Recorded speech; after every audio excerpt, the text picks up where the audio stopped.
Mootummaan naannoo Oromiyaa sababa hongee barana mudatee tureen beeladoonni miliyoona 1,300 ol ta'an du'uu beeksise. Duraan Koomishinii Hongee sodaa balaaf buqqaatotaa jedhamee waamamaa akka ture amma maqaan gara gaaddisa buusaa gonfaatti jijjiirame akka ibsetti hubaatiin sababaa du'uu beeladoota kanaan qaqqabe qarshii biliyoona 26 olitti tilmaamama. Oduma walqabateen ministeerri jal'isii naannolee gammoojjii naannolee hongeen itti mudate deebisanii dhaabuuf kan oolu qarshii miliyoona 300 miliyoona 87 ol ramaduu beeksiseera. Naakor Malkaatu Amborraa gabaase.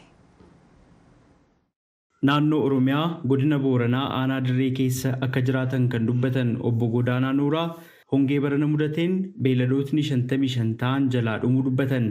Kanneen hafanis kunuunsaa jiraachuutti dabaluun himanii jiru obbo Godaanaan. Horiin akka dhuunfaatti narraa du'ee agarraa garoori 55ti kiyyacha. Wanni sun gara yoo humni digdamaan qabatanii akkasitti tilmaamuun dandeessa. Miliyoona tokkaaf ta'a. Akkasitti horiin akkasitti amma du'ee ammoo bokkaan qaqallaan tokko roobe agarraallee tarkum namaatiin jiranii agarraallee namuma cidii furuushka nyaachisuu jiran. Roobichi maan roobe horiin amma hagari shara jalatti shara jaaranii daasii mana guuranii manumjaa paarti akkas itti galan duraa ba'anii mana galchanii akkasitti deemu jira. Kanaan dura Koomishinii Hooggansa Sodaa Balaa jedhamuun kan waamamu labsiidhaan gara Koomishinii Gaaddisa Buusaa Gonfaatti jijjiiramuu kan ibsametti Koomishinara kan ta'an obbo Mustafaa Kadir sagalee Ameerikaatti akka himanitti naannoo Oromiyaa godinaalee 8 keessatti hongee mudateen beeladootni miliyoona 1,300 caalan du'uu isaaniiti kan isaan ibsan. Godina Booranaa fi Baalee Bahaa irratti baay'ata. Haa ta'u garuu godinaalee 8 hongee miidhaman kana keessatti horiin miidhaaf saaxilamu gara miliyoona 14 fi 5,500 fi 89 fi 848 ta'uu. Kana keessa warri kun warra saaxilamaa. Kana keessa warri miidhaan hamaan dhaga'ee ama harkaan sochoosaa jiran miliyoona 2.6 ta'u harka maatiin deeggarsa namaatiin kan socho'aa jiranii. Loon miliyoona 1.3 ol ta'u miidhaan irra ga'ee jira. Kana jechuun miliyoona 1,300 fi 28 fi 50 jechaadha. Ragaa gamma nu bira jiruun horiin kun kan du'e jechaadha. Horiin kun immoo kan horiin du'e kun maallaqatti yoo tilmaamamu gara biliyoona 26 fi 7 ta'a jechaadha. Tilmaama maallaqatti yoo tilmaamtu kun dinagdee naannoo irrattis biyya irratti miidhaa geessa.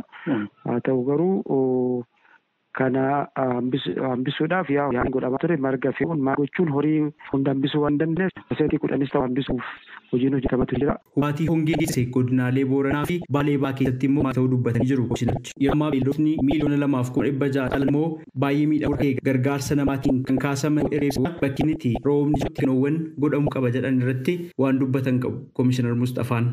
Roobni kun yoo itti cime horiin eeggannoon goone horiin amma miliyoona 2.6 jennu kun mataan isaatu du'uu danda'a. Kanaaf horsiisee bultoonni keenya yeroo roobni guddaan dhufu horii rooba keessa kan tursiisne daasii wayii manatti akka galchan bakka roobni jala qubachuu danda'u yoo akka fidan gorsa miidiyaalee adda addaatiin gorsaa jirra.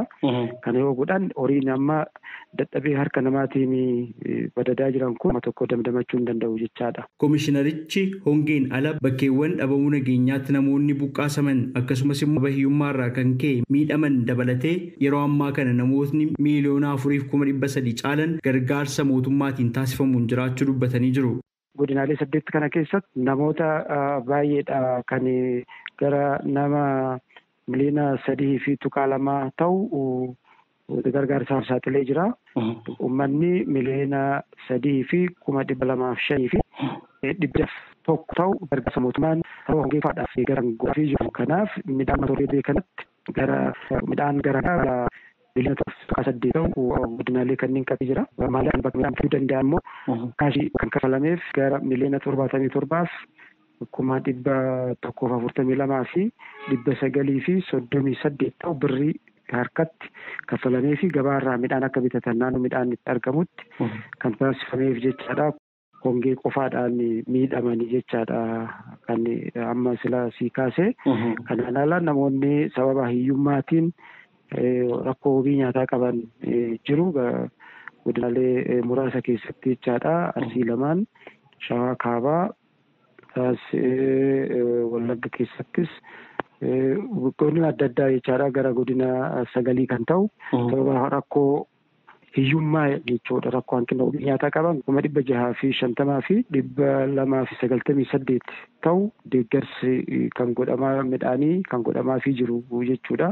Namoota kanaaf Komishinarichi dhiibbaan hongeen hubaatii geessise yeroo ammamii keessatti of dandeessisuun akka danda'amu tilmaamuun nama dhibaa jechuudhaan mootummaaf dhaabbileen miti mootummaa rakkoon kun hammaataa akka hin taaneef hojjetaa jiru jechuun itti dabaluun ibsanii jiru.